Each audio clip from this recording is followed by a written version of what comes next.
Justin Gatlin is in Ostrava after 10 years. Justin, you're a sprinter, but you know this is the meeting who has a director, Jan Železný. Did you know him before? Did you follow javelin throw when you were younger? I didn't follow javelin throw when I was younger, but I've definitely kept up with it now, and it's one of the most exciting events out there. You know, I'm a fan of track and field, so to be able to watch the pole vault, javelin, even now I'm watching steeplechase, so it's amazing, and then also learning history about Europe and all the European athletes who have come before me. Ostrava, what do you remember from Ostrava 10 years ago? Because I know that you've been at many meetings since that time, so do you have some special memories? The crowd was amazing. You know, they were heartfelt. They were ready to see a great race. They were excited, you know, so hopefully I will see that tomorrow again. I know many people are crazy about Usain Bolt now, and he also used to come to Ostrava quite often, but you're not upset that he's not here this year. What do you think? I'm upset he's not here, competition-wise, you know, because that's what I train hard for. I train hard to run against the best in the world and to have the best competition. But I think that I'm going to have a good competition tomorrow, and right now I'm just focused on running against the time and against the clock and putting down fast times.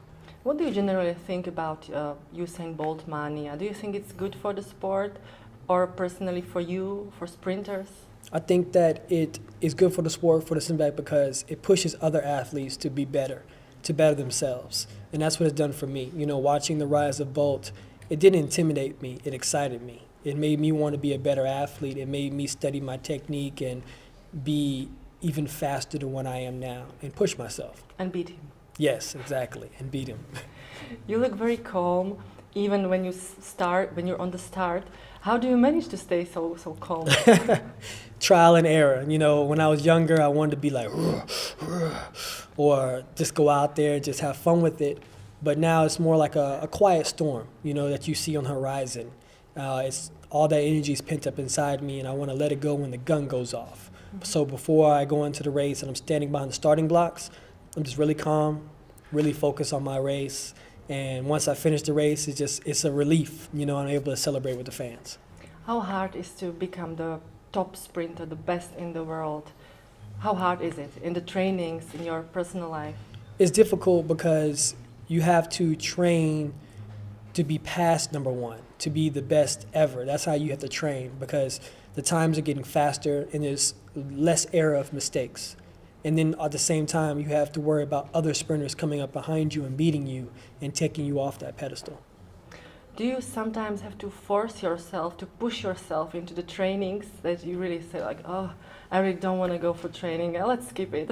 Oh, of course. You know, especially during the fall training when I have to run 500 meters repeats and repeat 100s. You know, I think about how is this making me a better 100-meter runner, and then that's giving me the strength and the training to go out there and race 100s fast times over and over again. So as I become older, I become wiser, and I understand that all training is very important. Sometimes sprinters think about longer distance when they get older.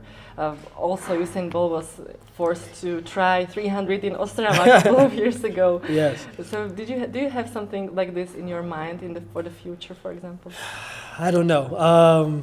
I always tell my coach I want to run more 200s. And so he always tricks me and says, all right, we're going to run some 200s this year. And then when the season comes, he's like, we're just going to run the 100s. So right now, I'm comfortable running 100 meters. I'm strong, I'm powerful, I'm explosive. So it fits me right now. So hopefully I'll move up maybe to a 400, a couple of 400s maybe. So How a long jump? Maybe a long jump, yeah. I like long jump, definitely. Tell me something about image in sport. How image is important for the athlete? Because we know you have a couple of tattoos. Yeah. How do you like the fashion? Oh, I love it. You know, we don't get a chance to be able to go out there like a football match or a basketball game and be able to show ourselves for 4 quarters or 2 halves.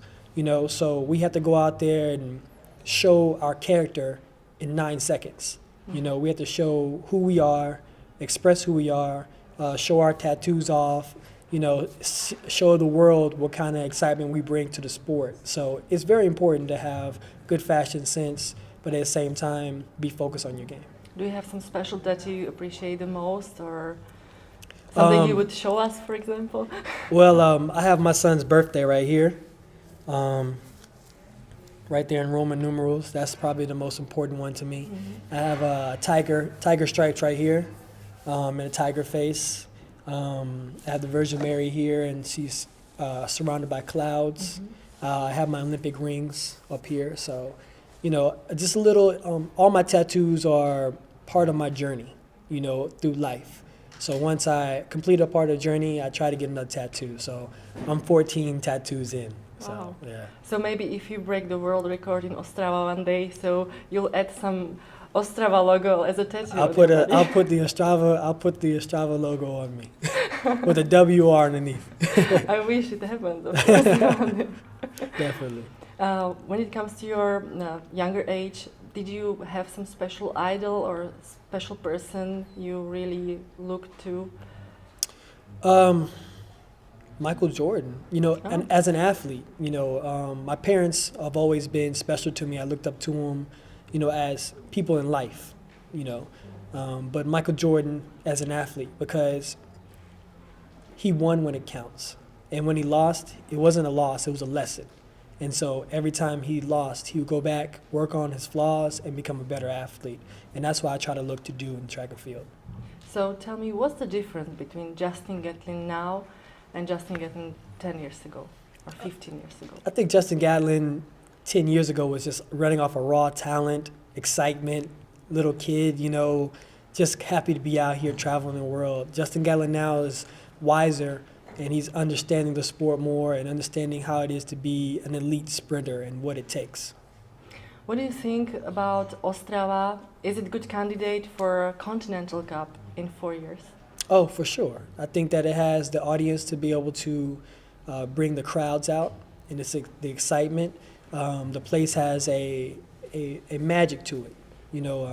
It seems like almost when you leap back in time, but also you're still in modern times. So it's special. Thank you very much for the interview. Thank you very much.